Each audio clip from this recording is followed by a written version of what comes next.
You need to wake up to worm resistance before it becomes a nightmare on your farm.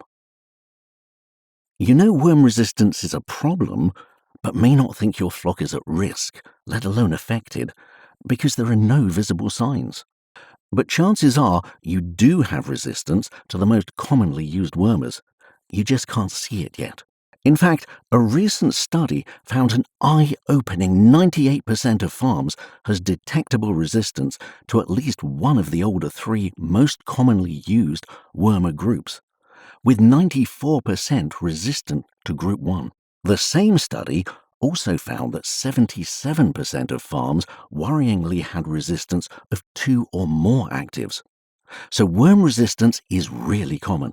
Repeated use of the same wormer allows resistant worms to build up in the sheep. Once established, wormer resistance can't be reversed. So why does this matter? Well, aside from the health impact it can have on your sheep, resistance costs you money, even before you can see the effects. Up to 50% decrease in growth rates can occur before clinical signs are seen, resulting in big financial hits. So now do you think it's time to wake up to worm resistance before it becomes a nightmare on your farm? We have some simple worming do's and don'ts to help. Don't use the same wormer group repeatedly. It will be ineffective against the resistant worms left behind from the last treatment. Don't dose and move. This just takes worms that have survived the treatment, i.e. resistant worms, to the new pasture. Waiting a few days after treatment before moving is important to stop only resistant worms contaminating the clean pasture. Don't wait until resistance is a visible problem before changing your worming approach. Act now.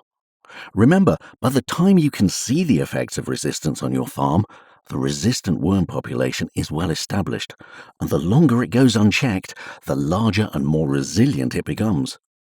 Once established, wormer resistance can't be reversed. Do worm strategically. Only worm your lambs with a Group 1, 2, or 3 wormer when needed, and replace 1 dose of your current wormer with one of the newer groups. For example, Group 4 monopantal Zolvix in the latter part of the grazing season. This is to kill off any of the resistant worms left behind by previous treatments. Using the SCOBS nematode forecast and faecal egg counts can help determine dose timing. Do give an effective quarantine treatment for new and incoming animals by worming all new arrivals with one of the newer groups, for example, Group 4 monopantal Zolvix.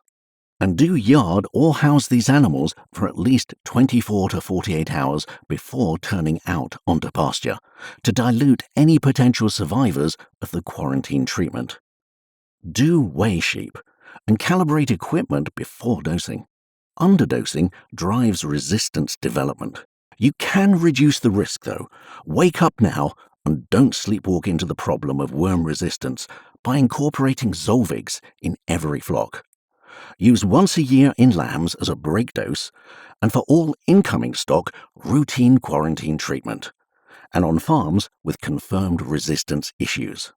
Wake up to worm resistance.